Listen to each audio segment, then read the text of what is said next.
ጤና ይስጥልኝ ውድ አድማጮች እንደምን ሰነበታችሁ? ለአንድ ወር አካባቢ ጠፋ ብዬ ስለሰነበትኩ ታላቅ ይቅርታ ጠይቃለሁ። ዛሬ እንግዲህ ግሪጎሪያን ካላንደር በሚባለው የፈረንጆች አቆጣጠር ዲሴምበር 25 ነው። እኛ ኢትዮጵያውያን የኢየሱስ ክርስቶስ ልደት በዓልን ወይም ገናን በታኅሳስ 29 ወይም በፈረንጅ አቆጣጠር ጃንዋሪ 7 ስናከብር እንደ ራሽያና ዩክሬን ካሉ የምስራቅ ኦርቶዶክስ ክርስቲያኖችና የግብጽ ኦርቶዶክስ ክርስቲያኖች በስተቀር አብዛኛው ዓለም ይህን በዓል የሚያከብረው ነገ ዲሴምበር 26 ዕለት ነው።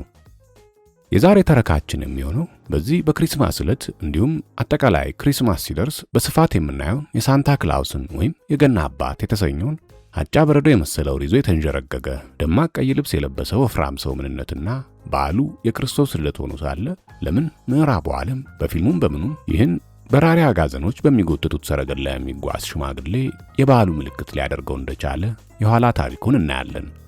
እንዲሁም እኛ ኢትዮጵያውያን በተለምዶ ማዘውተር የጀመርነው የገና ዛፍና ላዩ ላይ የሚበሩት መብራቶች፣ ስጦታ መሰጣጠት የመሳሰሉትን በዓሎች አመጣጥ እናያለን።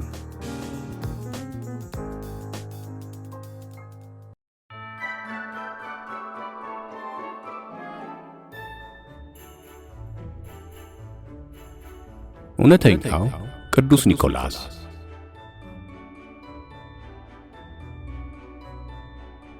ቅዱስ ኒኮላስ የተወለደው በ3ኛው ክፍለ ዘመን በ270 ዓመተ ምህረት ገደማ በትንሹ እስያ ማለትም የአሁኗ ቱርክ ውስጥ በምትገኝ ፓታራ በምትባል ከተማ ነበር።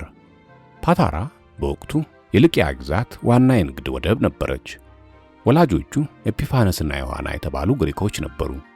እነርሱም በከተማው ውስጥ እጅግ ባለጠጋ ከሆኑ ሰዎች ተርታ የሚመደቡ ቢሆንም ከሀብታቸው ይልቅ በእምነታቸውና በደግነታቸው የሚታወቁ ክርስቲያኖች ነበሩ። ለረጅም ጊዜ ልጅ ሳይወልዱ የቆዩት እነዚህ ጥንዶች እግዚአብሔር ልጅ እንዲሰጣቸው በጸሎት ይተጉ ነበር። በመጨረሻም ኒኮላስን ወለዱ። ኒኮላስ የሚለው ስም ግሪክኛ ሲሆን ትርጉሙም የሕዝብ ድል ማለት ነው። ገና ከልጅነቱ ጀምሮ ኒኮላስ የተለየ ባህሪ ነበረው። በሕፃንነቱ ጾምን እንደጀመረና መንፈሳዊ ሕይወት ላይ ከፍተኛ ፍላጎት እንዳለ የሚገልጹ ትውፊቶች አሉ። ወላጆቹ የክርስትናን አስተምህሮ በሚገባ ኮትኩቶ አሳደጉት። ለድሆች መራራትን፣ የተቸገሩትን መርዳትንና እግዚአብሔርን መፍራትን አስተማሩት። ነገር ግን ኒኮላስ ገና ወጣት ሳለ ታላቅ ሐዘን ገጠመው። በወቅቱ በከተማዋ በተከሰተው ወረርሽኝ ምክንያት ሁለቱም ወላጆቹ ሕይወታቸው አለፈ። ወላጆቹ ሲሞቱ ለኒኮላስ እጅግ ብዙ ሀብትና ንብረት ትተውለት ነበር። በወቅቱ የነበሩ ብዙ ወጣቶች እንዲህ አይነት ሀብት ሲያገኙ ለቅንጦትና ለዓለማዊ ደስታ ያውሉት ነበር። ኒኮላስ ግን የተለየ ነበር። እርሱ በልቡ ያስብ የነበረው የኢየሱስ ክርስቶስን ቃል ነበር። ፍጹም ልትሆን ብትወድ ሂድና ያለህን ሽጠህ ለድሆች ስጥ፣ መዝገብም በሰማያት ታገኛለህ። የማቴዎስ ወንጌል ምዕራፍ 19 ቁጥር 21። ኒኮላስ ወላጆቹ ትተውለት የነበረውን ሀብት በሙሉ ለተቸገሩ፣ ለታመሙና ለድሆች ለመስጠት ወሰነ። ነገር ግን ይህን ሲያደርግ አንድ መርህ ነበረው። እርሱም ምጽዋትህ በስውር ትሁን የሚለው ነው። እርዳታ ሲሰጥ ሰዎች እንዲያዩት ወይም እንዲያመሰግኑት አይፈልግም ነበር። ይህም ታዋቂውን የሦስቱ ልጃገረዶች ታሪክ ይወልዳል።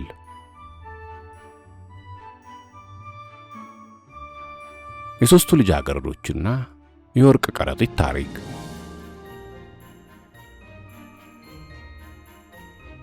የቅዱስ ኒኮላስን ዝና በዓለም ዙሪያ እንዲናኝ ያደረገውና ለዘመናዊ የገና አባት ስጦታ አሰጣጥ መነሻ የሆነው ታሪክ ይህ ነው። በፓታራ ከተማ የሚኖር አንድ ቀደም ሲል ባለጠጋ የነበረ ነገር ግን በኋላ ላይ የከሰረና ድህነት ያደቀቀው ሰው ነበር። ይህ ሰው 3 ወጣት ሴት ልጆች ነበሩት። በዘመኑ ባህል መሰረት አንዲት ሴት ልጅ ትዳር ለመመስረት ማጫ ወይም ጥሎሽ ያስፈልጋት ነበር። ያለ ጥሎሽ የሚያገባት ባል ማግኘት ከባድ ነበር።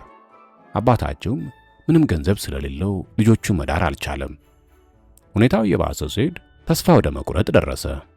ቤተሰቡ የሚበላው ከማጣት አልፎ ለሕልውና አስጊ ደረጃ ላይ ደረሰ። በመጨረሻም አባትየው አንድ እጅግ አሳዛኝና ጨካኝ ውሳኔ ላይ ለመድረስ ተገደደ። ልጆቹን የሚያገባቸው ስላጣ ለዝሙት ንግድ አሳልፎ በመስጠት ገንዘብ ሊያገኝና ከረሃብ እንዲያመልጡ አሰበ። ይህ ለቤተሰቡ ትልቅ ውርደትና ኃጢአት ቢሆንም ሌላ አማራጭ እንደሌለው አሰበ። ቅዱስ ኒኮላስ ይህን የቤተሰብ ችግር ሰማ። ነገር ግን ሄዶ ለአባትየው ገንዘቡን በፊት ለፊት ቢሰጠው ሰውየው ሊያፍር እንደሚችል ተረዳ። ስለዚህ በድብቅ ለመርዳት ወሰነ። በአንድ የጨለማ ሌሊት ኒኮላስ ወርቅ የተሞላ ከረጢት ይዞ ወደ ድሃው ሰው ቤት ሄደ። በመስኮት በኩል አንዳንዶች በጭስ መውጫ ወይም በምድጃ በኩል ይላሉ። የወርቁን ከረጢት ወርውሮ በፍጥነት ተሰወረ። ጠዋት ላይ አባትየው ከእንቅልፉ ሲነቃ ወርቁን አገኘ። ደስታው ወደር አልነበረውም። ይህ ወርቅ ለታላቅየይቱ ልጅ ለጥሎሽነት በቂ ነበር። ወዲያውኑ ትልቅየው ልጅ በክብር ተዳረች። ከተወሰነ ጊዜ በኋላ ኒኮላስ የሁለተኛዋ ልጅ ተራ መድረሱን አወቀ። አሁንም ልክ እንደ በፊቱ በሌሊት መጥቶ ሁለተኛ የወርቅ ከረጢት ወርውሮ ሄደ። አባትየው ጠዋት ሲነሳ ዳግም ተአምር ተፈጠረ። ሁለተኛ ልጁንም በተገቢ ሁኔታ ዳረ። አባትየው ይህን መልካም ነገር የሚያደርግለት ሰው ማን እንደሆነ ለማወቅ ጓጉቶ ነበር። ለሶስተኛዋ ልጁ እርዳታ ሊመጣ እንደሚችል ገመተ። ስለዚህ በየቀኑ ሌሊት ላለመተኛትና በጎ አድራጊውን ለመያዝ ወሰነ። ለብዙ ሌሊቶች ጠበቀ። በመጨረሻም ኒኮላስ ለሶስተኛ ጊዜ መጥቶ የወርቁን ከረጢት ሲወረውር አባትየው ድምፅ ሰማ። በፍጥነት ተነስቶ ሮጠና የኒኮላስን ልብስ ያዘ። ፊቱንም ሲያይ የከተማው ወጣት ኒኮላስ መሆኑን አወቀ። ሰውየው በኒኮላስ እግር ስር ወድቆ አለቀሰ። ኒኮላስ ሆይ ለምን ፊትህን ትደብቃለህ? ነፍሴን ከገሃነም ልጆቼን ከውርደት አድነሃል እያለ አመሰገነው። ኒኮላስ ግን ሰውየውን አስነሳውና ይህን ታሪክ ለማንም እንዳይናገር አጥብቆ ለመነው። ምክንያቱም ክብርን የሚሻው ከሰው ሳይሆን ከፈጣሪ ነበርና።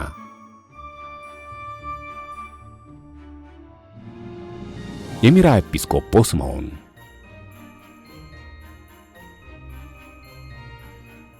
ኒኮላስ ወጣት እያለ ወደ ቅድስት ሀገር ኢየሩሳሌም ለጉብኝት ሄደ። በዚያም የክርስቶስን ፈለግ በመከተል ለመኖር ወሰነ። ሲመለስ ፓታራ ሳይሆን በአቅራቢያ ወደምትገኘው ሚራ ወደ ተባለችው ከተማ ሄደ። በሚራ የነበረው ኤጲስቆጶስ በቅርቡ አርፎ ነበር። የከተማው ካህናትና ምዕመናን አዲስ መሪ ለመምረጥ ተሰብስበው ነበር። ምርጫው አከራካሪ ነበር። በመጨረሻም ከካህናቱ አንዱ በሕልም ራእይ አየ። ድምፅም ነገ ጠዋት በማለዳ ወደ ቤተክርስቲያኑ መግቢያ መጥቶ መጀመሪያ የምታገኘውን ሰው ስሙም ኒኮላስ የሚባለውን እርሱን ኤጲስቆጶስ አድርጋችሁ ሹሙት አለው። በማለዳው ኒኮላስ እንደ ልማዱ ለመጸለይ ወደ ቤተክርስቲያን መጣ። ካህኑም ጠበቀውና ስምህ ማን ነው ልጄ ብሎ ጠየቀው። እርሱም በትህትና ኒኮላስ እባላለሁ ብሎ መለሰ። ካህኑ ለሕዝቡ እግዚአብሔር የመረጠልን እረኛ ይህ ነው ብሎ አወጀ። ኒኮላስ ሹመቱን ባይፈልግም የእግዚአብሔር ፈቃድ መሆኑን አምኖ ተቀበለ። በዚህም የሚራ ከተማ ኤጲስቆጶስ ሆነ። ቅዱስ ኒኮላስ ኤጲስቆጶስ በሆነበት ዘመን የሮማን ኢምፓየር በዲዮቅሊጥያኖስና በጋሌሪዮስ የግፍ አገዛዝ ስር ነበር። ክርስቲያኖች እምነታቸውን እንዲክዱና ለጣዖት እንዲሰግዱ ይገደዱ ነበር። ፈቃደኛ ያልሆኑት ይገደሉ ነበር፣ ይታሰሩ ወይም ለአራዊት ይሰጡም ነበር። ኒኮላስም ለጣዖት ለመስገድ ፈቃደኛ አልሆነም። በድፍረት የክርስቶስን አምላክነት ሰበከ። በዚህ ምክንያት ተይዞ ወህኒ ተወረወረ። በእስር ቤት ውስጥም ለረጅም ጊዜ ቆየ። ይደበደብና ይሰቃይ ነበር። ነገር ግን በእስር ቤት ውስጥም ሆኖ ሌሎች ክርስቲያኖችን ያበረታታ ነበር። ተስፋ እንዳይቆርጡ ይመክራቸው ነበር። ከዓመታት ስቃይ በኋላ ታላቁ ኮንስታንቲኖስ ስልጣን ያዘና የክርስቲያኖችን ስደት አስቆመ። በ313 ዓመተ ምህረት በሚላኑ አዋጅ ክርስትና ነፃነቷን አገኘች። ኒኮላስም ከእስር ተፈታ። ወደ ሚራ ሲመለስ ሕዝቡ በታላቅ ደስታ ተቀበለው። ሰውነቱ በግርፋትና በሰንሰለት ጠባሳ የተሞላ ቢሆንም መንፈሱ ግን ጠንካራ ነበር። እምነቱን ጠብቆ ወደ ሕዝቡ ተመለሰ።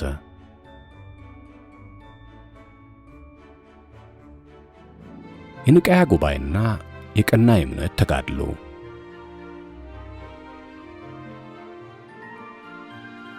በ325 ዓመተ ምህረት ንጉሥ ቆስጠንጢኖስ የመጀመሪያውን የኒቃያ ጉባኤ ጠራ። የጉባኤው ዋና ዓላማ ወልድ ፍጡር ነው ብሎ የተነሳውን የአርዮስን ክህደት ለማውገዝና የክርስትናን ዶግማ ለማጽናት ነበር። በጉባኤው ላይ 318 ሊቃውንት ተገኝተው ነበር። ከነዚህም አንዱ ቅዱስ ኒኮላስ ነበር። በጉባኤው ላይ ከአርዮስ ደጋፊዎች አንዱ ኢየሱስ ክርስቶስ አምላክ አይደለም፣ ከእግዚአብሔር አብ ያንሳል እያለ ሲከራከር ኒኮላስ በቁጣ እንደተነሳ ይናገራል። የአርዮስ ደጋፊው ንግግር እጅግ ስላስቆጣው ወደፊት ሄዶ በጥፊ መታው የሚል ትውፊት በቤተ ክርስቲያን ታሪክ ውስጥ አለ። ይህ ድርጊቱም ከአንድ ኤጲስቆጶስ የማይጠበቅ ነው ተብሎ ስለታመነ በወቅቱ የነበሩት አባቶች የኒኮላስን ማዕረግ ገፈፉትና አሰሩት። ነገር ግን በዚያው ሌሊት ኢየሱስ ክርስቶስና ድንግል ማርያም ለብዙ አባቶች በራእይ ታዩአቸው። በራእዩ ላይ ኒኮላስን ፈተው ወንጌልንና ኦሞፍሬውን ማለትም የኤጲስቆጶስ ልብስ ሲሰጡት ታየ።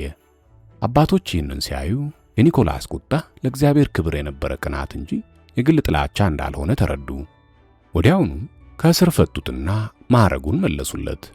ኒኮላስም የኒቂያ ጉባኤ ኦርቶዶክሳዊ ውሳኔ እንዲጸድቅ ትልቅ አስተዋጽኦ አድርጓል። ቅዱስ ኒኮላስ እንግዲህ አሁን የሚለብሰውን አይነት ቀይ ልብስ ሳይሆን የጳጳስ ልብስ ነበር የሚለብሰው። ሰውነቱም እንደ ዛሬው ሳንታ ክላውስ ወፍራም ሳይሆን ከሲታና መነኩሴ ነበር።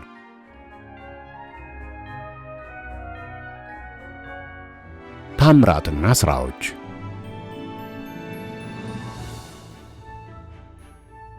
ቅዱስ ኒኮላስ በሕይወት ዘመኑ ብዙ ታምራትን አድርጓል። ከነዚህም ውስጥ ጥቂቶቹ አንደኛው የመርከበኞች ጠባቂ የተሰኘበት ነው። አንድ ጊዜ መርከበኞች በሜዲትራንያን ባህር ላይ ሲጓዙ ከባድ ማዕበል ይነሳል። መርከቧ ልትሰምጥ ስትል መርከበኞቹ የሚራው ኒኮላስ ሆይ ድረስልን ብለው ጮኹ። ወዲያው አንድ ሰው በመካከላቸው ተገኝቶ የመርከቡን ገመድ መጎተት ጀመረና አለውላችሁ አትፍሩ አላቸው። ማኅበሩም ጸጥ አለ። መርከበኞቹ ወደ ወደብ ሲደርሱ ኒኮላስን በቤተ ክርስቲያን አገኙት። ያዳናቸው እርሱ መሆኑን አውቀው አመሰገኑት። በዚህ ምክንያት ቅዱስ ኒኮላስ የመርከበኞችና የባህር ተጓዦች ጠባቂ ቅዱስ ተብሎ ይጠራል። ሌላው ደግሞ ሦስቱን ንጹሐን ወታደሮች ማዳን ነው። በወቅቱ የነበረው ገዢ በጉቦ ተደልሎ 3 ንጹሐን ወታደሮችን በሞት ሊቀጣ ነበር። ቅዱስ ኒኮላስ ይህን ሲሰማ በፍጥነት ወደ መገደያው ቦታ ሄደ። ገና ሰይፉን ሊያነሳ የነበረውን ወታደር ሰይፉን ነጥቆ ወረወረው። ገዢውንም በድፍረት ገሰጸው፣ ንጹሐኑንም ከሞት አዳናቸው። ሦስተኛው የረሃብ ጊዜ ተአምር ነው። በሚራና በአካባቢው ከባድ ረሃብ ይነሳል። በዚያው ወቅት ስንዴ የጫኑ የመንግሥት መርከቦች በወደቡ ቆመው ነበር። ኒኮላስ መርከበኞቹን ከስንዴው ለሕዝቡ እንዲሰጡ ለመናቸው። መርከበኞቹ ግን ይህ ለንጉሡ የተመዘነ ስንዴ ነው፣ ቅንጣት ብናጎድል እንቀጣለን አሉ። ኒኮላስ ግን እናንተ ስጡ፣ ስንዴው እንደማያንስ እኔ ዋስ ሆናለሁ አላቸው። አምነውት ሰጡ። መርከበኞቹ መዳረሻቸው ሲደርሱ ስንዴውን ሲመዝኑት ምንም አልጎደለም ነበር። በሚራ የቀረበው ስንዴ ግን ለሕዝቡ ለ2 ዓመታት ያህል ለመዘራትና ለመበላት በቃ።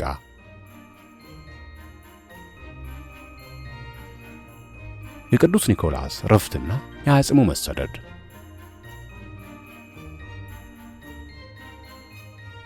ቅዱስ ኒኮላስ ዕድሜው እስኪገፋ ድረስ ሕዝቡን በትጋት አገለገለ።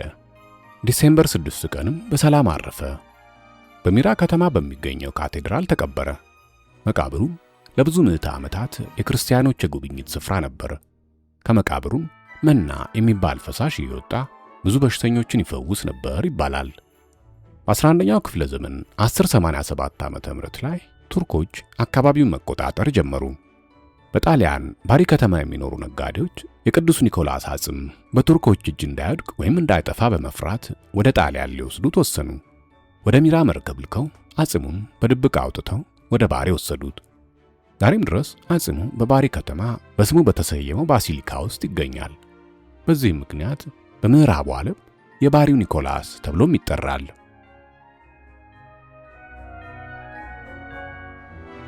ከቅዱስ ኒኮላስ ወደ ሳንታ ክላውስ።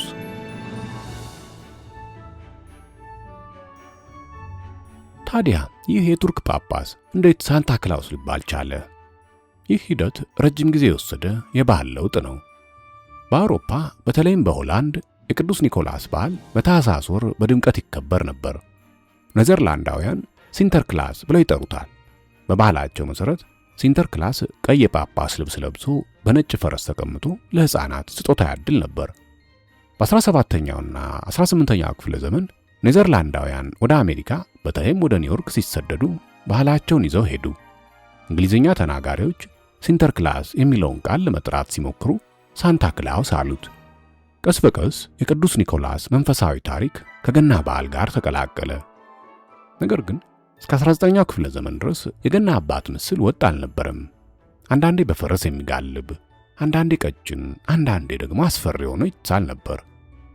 በ19ኛው ክፍለ ዘመን መባቻ ላይ አሜሪካውያን ጸሐፊዎች የሳንታ ክላውስን ምስል ቀየሩት። ዋሽንግተን ኢርቪንግ የተባለ ጸሐፊ ስለ እርሱ ጻፈ። በተለይም በ1823 ክሌመንት ክላርክ ሙር ለልጆቹ የጻፈው ከገና በፊት በነበረችው ሌሊት ወይም ትወዝ ዘ ናይት ቢፎር ክሪስማስ የሚለው ግጥም ዛሬ የምናውቀውን የሳንታ ክላውስን ምስል ፈጠረ። በዚህ ግጥም ውስጥ ቅዱስ ኒኮላስ ከቀጭን ጳጳስነት ወደ ሆዱ ጄሌ የሚመስል ወፍራም፣ ደስተኛ ሬንዲር የተሰኙ በራሪ አጋዘኖች የሚጎትቱት ሰረገላ ያለውና በጭስ ማውጫ በኩል የሚገባ አድርጎ ሳለው። ይህ ግጥምም የሳንታን ባህሪ ቀረጸው።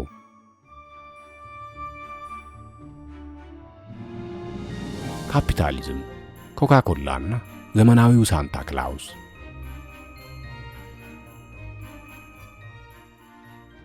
እስከ 1930ዎቹ ድረስ ሳንታ በተለያየ ቀለም ይሳል ነበር። ሰማያዊ፣ አረንጓዴ፣ አልፎ ተርፎም ቡናማ ቆዳ ይለብስ ነበር። ነገር ግን በ1931 ዓ.ም ኮካኮላ ኩባንያ የክረምት ሽያጩን ለመጨመር ፈለገ። እስከዛ ዘመን ድረስ ሰዎች ኮካኮላን የሚጠጡት በሞቃት ጊዜ ብቻ ነበር። ኩባንያው መጠጡ ለክረምትም ይሆናል ብሎ ለማስተዋወቅ ፈለገ። ሃዶን ሳንድብሎም የተባለ ሰዓሊ ቀጠሩ። ሳንድብሎም የኮካኮላ የብራንድ ቀለሞች ማለትም ቀይና ነጭን በመጠቀም ሳንታን እንደገና ሳለው።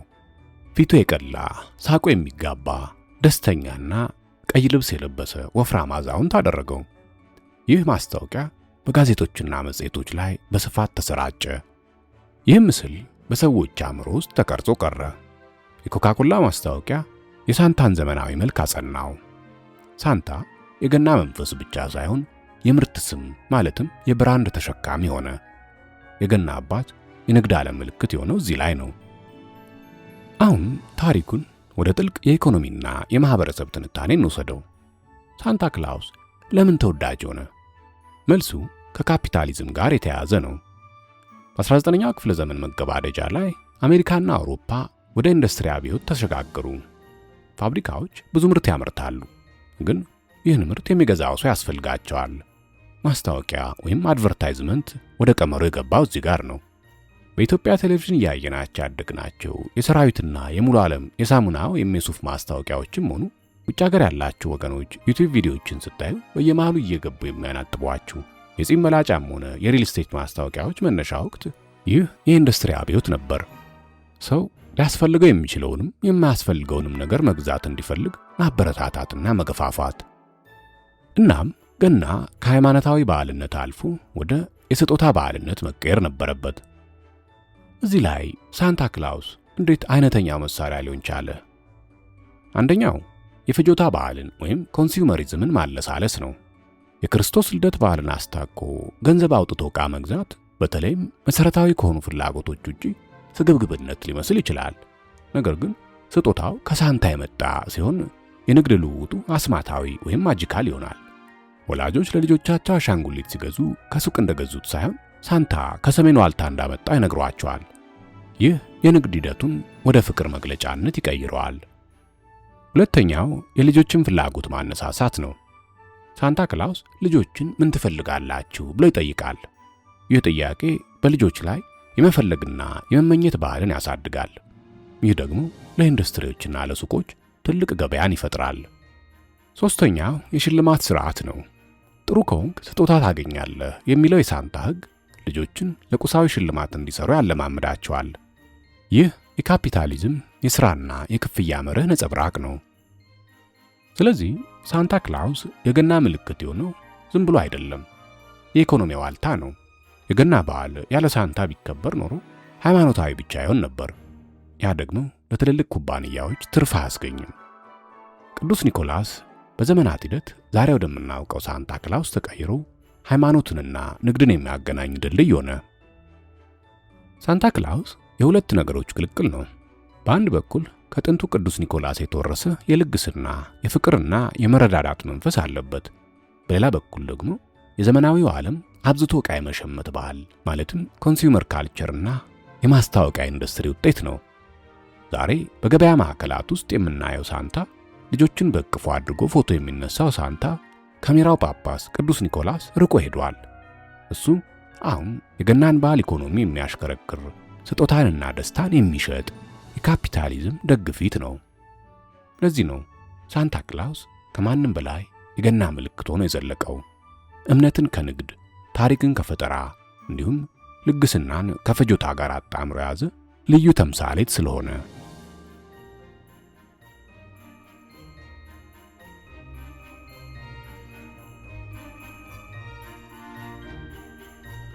ዓለም ያለ ሳንታ ጥንታዊው የገና በዓል።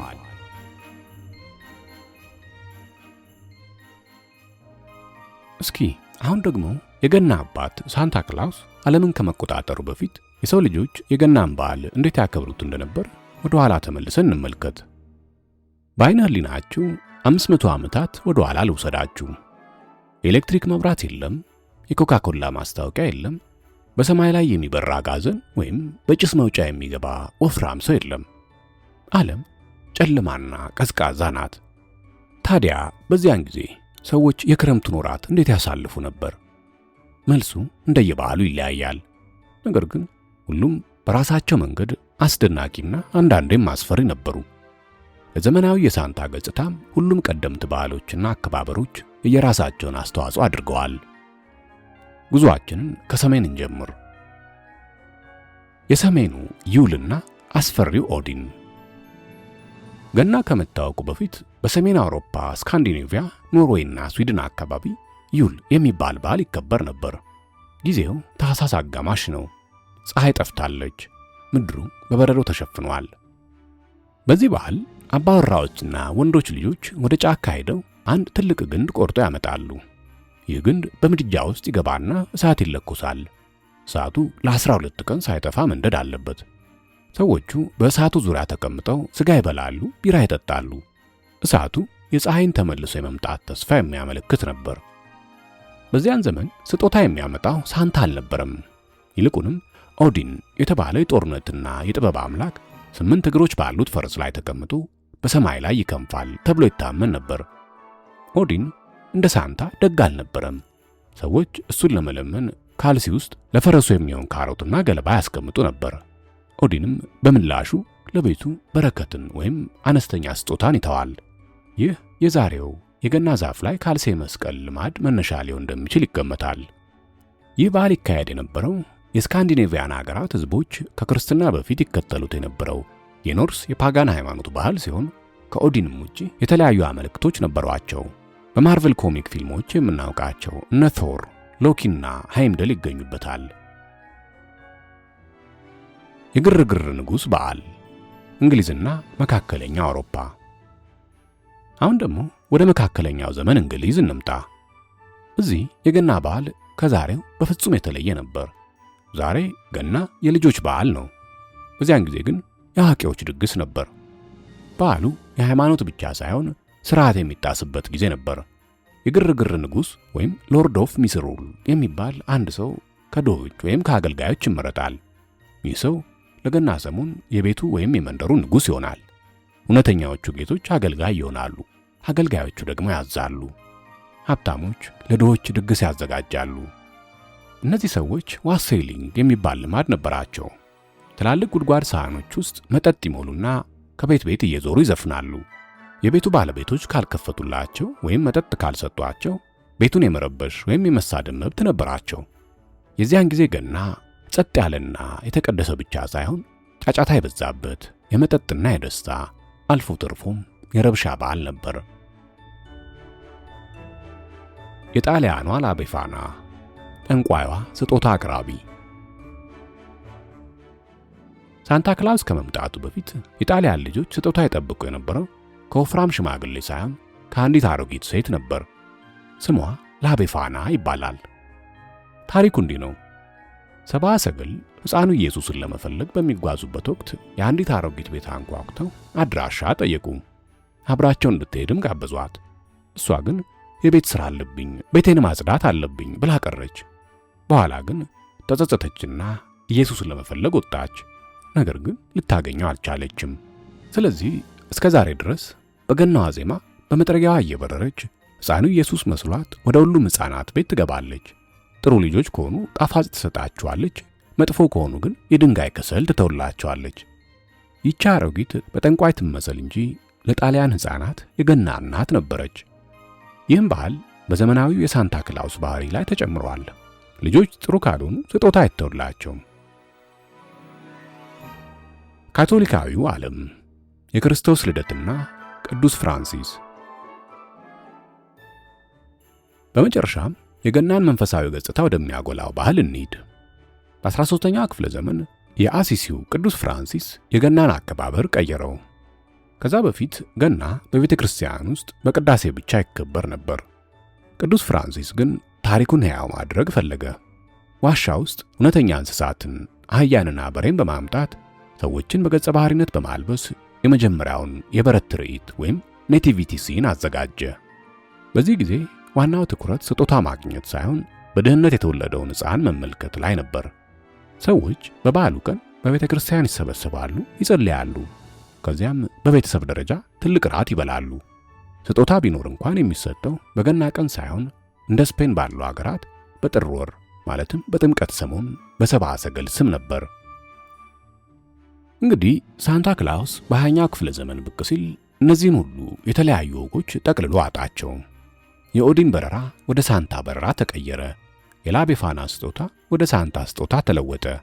የእንግሊዞች ጫጫታ ወደ ሆ ሆ ሆ ሳቅ ተቀየረ። ነገር ግን ከሳንታ በፊት የነበረው ዓለም የሚያሳየን አንድ ነገር አለ። የሰው ልጆች በክረምት ቅዝቃዜና በጨለማ ውስጥ ብርሃንን፣ ተስፋንና አብሮነትን ለመፈለግ የተለያዩ መንገዶችን ይጠቀሙ እንደነበር ነው። ያ ዘመን የፕላስቲክ አሻንጉሊቶች ዘመን አልነበረም። የእሳት፣ የታሪክ፣ የእምነትና የማህበረሰብ ዘመን እንጂ።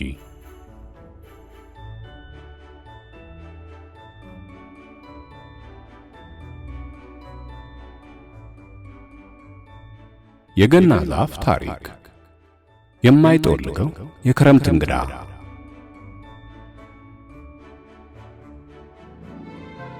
በዘመናዊ የገና አከባበር ውስጥ ከሳንታ ክላውስ ቀጥሎ የክሪስማስ ምልክት ሆኖ የምናገኘው የገና ዛፍ ነው። ከስሩ ስጦታ ይቀመጥበታል። ላዩ ላይ አንጸባራቂ ኳሶችና ብልጭልጭ መብራቶች እንጠለጠሉበታል። ይህስ በዓል ከየት መጣ? ታሪካችን የሚጀምረው ከዘመናት በፊት ገና የክርስትና እምነት በአውሮፓ በስፋት ከመሰራጨቱ በፊት ነው። በዚያን ጊዜ ክረምት ማለት ሞት ማለት ነበር። ፀሐይ ትደበቃለች፣ ቅጠሎች ይረግፋሉ፣ ምድር በበረዶ ተሸፍና ወደ ነጭነት ትቀየራለች። በዚህ ሁሉ የሞት ድባብ ውስጥ ግን አንድ ታምረኛ ተክል ነበር። ቅጠሉ የማይረግፍ፣ ቀለሙ የማይለወጥ፣ ሁሌም አረንጓዴ ዛፍ።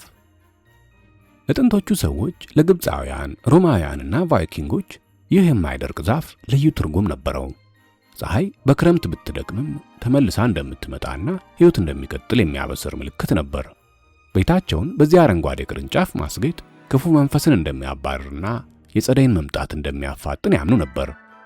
ግን ይህ የጥንት እምነት እንዴት ወደ የገና ዛፍ ተቀየረ? እዚህ ላይ አንድ ጀግና እናገኛለን። መነኩሴውና የኦክ ዛፍ። በ8ኛው ክፍለ ዘመን እንደ አውሮፓውያን አቆጣጠር በ723 ዓመተ ምህረት አካባቢ ቦኒፌስ የተባለ እንግሊዛዊ መነኩሴ ወንጌል ለመስበክ ወደ ጀርመን አቀና። በዚህ ጊዜ የጀርመን ጎሳዎች ዛፍን ያመልኩ ነበር። በተለይም ቶር ለተባለው የነጎድጓድ አምላካቸው የሚሰውለት አንድ ግዙፍ የኦክ ዛፍ ነበራቸው። ታሪኩ እንዲህ ይላል። ቦኒፌስ ወደ እነዚህ ሰዎች ሲመጣ አንድ ሕፃን ለዛፉ ሊሰዋ ሲዘጋጅ ያያል። በቁጣ የተሞላው ቦኒፌስ መጥረቢያውን አነሳና ያን ግዙፍ የኦክ ዛፍ በአንድ ጊዜ መታው። ሕዝቡም አምላካችን ይቀጣዋል ብሎ ጠበቀ። ግን ምንም አልተፈጠረም። ዛፉ ወደቀ። ቦኒፌስ ከተቆረጠ የኦክ ዛፍ ስር የበቀለች አንዲት ትንሽ የጽድ ዛፍ አሳያቸው። እንዲህም አላቸው፣ ይህች ዛፍ አትረግፍም፣ ቅርንጫፎቿም ወደ ሰማይ ይመለከታሉ። ከእንጨቷ ቤት ትሰራላችሁ እንጂ ሰው አትሰውባትም። ከዛሬ ጀምሮ የሕፃኑ ክርስቶስ ምልክት ትሁን። ከዚያን ቀን ጀምሮ ጀርመናውያን የጽድ ዛፍን ወደ ቤታቸው ማስገባት ጀመሩ። የገና ዛፍ ከጫካ ወደ ቤት የገባው በዚህ መንገድ ነው ይባላል። ማርቲን ሉተርና የከዋክብት ብርሃን። ዛፉ ወደ ቤት ገብቷል፣ ግን ጌጣጌጥ አልነበረውም። ባዶ አረንጓዴ ዛፍ ነበር። ታዲያ መብራትና ጌጥ እንዴት መጣ? በ16ኛው ክፍለ ዘመን ታዋቂው የፕሮቴስታንት ተሐድሶ መሪ ማርቲን ሉተር አንድ ምሽት በጫካ ውስጥ በእግር ይጓዝ ነበር። ቀና ሲል በዛፎቹ ቅርንጫፎች መካከል ከዋክብት ሲብለጨለጩ አየ። ይህ እይታ ልቡን ነካው። ኢየሱስ ክርስቶስ ሰማይን ጥሎ ወደ ምድር ሲመጣ የነበረውን ውበት አስታወሰው። ይህንን እይታ ለቤተሰቡ ለማሳየት ፈለገ። አንድ ዛፍ ቆርጦ ወደ ቤቱ አመጣ። በቅርንጫፎቹም ላይ ትንንሽ ሻማዎችን ለኮሰ። ይህም ክርስቶስ የዓለም ብርሃን ነው የሚለውን ለማመልከት እንደሆነ ይነገራል። ይህ ድርጊት የገና ዛፍን በብርሃን የማስጌጥ የመጀመሪያው የክሪስማስ ላይት መጀመሪያ ሆነ ማለት ነው። ከጀርመን ወደ ዓለም እስከ 19ኛው ክፍለ ዘመን ድረስ የገና ዛፍ በጀርመንና በአካባቢው ብቻ የተወሰነ ባህል ነበር። እንግሊዞችና አሜሪካውያን ይህ የአረማውያን ልማድ ነው ብለው ይንቁት ነበር። ነገር ግን ፍቅር ታሪኩን ቀየረው። የእንግሊዟ ንግሥት ቪክቶሪያ አልበርት የተባለ ጀርመናዊ ልዑል ታገባለች። ልዑል አልበርት በልጅነቱ ያየውን የገና ዛፍ ናፈቀ። ስለዚህ በ1841 ዓመተ ምህረት በዊንድሶር ቤተ መንግሥት ውስጥ አንድ ትልቅ የገና ዛፍ አቆምና አስጌጠው። በ1848 ዓመተ ምህረት ንግሥቲቱና ቤተሰቧ ከዛፉ ስር ሆነው የተነሱት ስዕል በጋዜጣ ታተመ። በወቅቱ ንግሥት ቪክቶሪያ በዓለም ላይ ተወዳጅ ስለነበረች ሁሉም ሰው እሷን መምሰል ፈለገ። ወዲያውኑ በእንግሊዝና በአሜሪካ የሚገኙ ቤተሰቦች ሁሉ የገና ዛፍ ማቆም ጀመሩ። ፋሽኑ እንደ እሳት ተቀጣጠለ። እንግዲህ የገና ዛፍ መነሻ ምንም እንኳን ከፓጋን እምነትና ባህል ቢሆንም ወደ ክርስትና ምልክትነት ተቀየረ ማለት ነው። ይኸውም ከዛፉ አናት ላይ የሚቀመጠው ኮከብ የቤተልሔምን ኮከብ ያስታውሳል። አረንጓዴው የዛፉ ቀለም የዘላለም ሕይወትን ይወክላል። መብራቶቹ የዓለም ብርሃንን ያሳያሉ።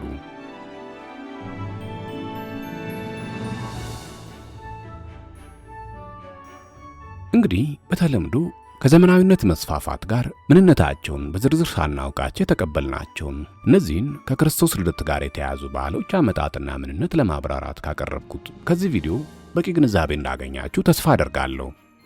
ባህሉን በዲሴምበር 26 ለምታከብሩ ሁሉ ሜሪ ክሪስማስ ለማለት እፈልጋለሁ። አዘጋጅቼ ያቀረብኩላችሁ አድማስ ነበርኩ። መልካም ጊዜ።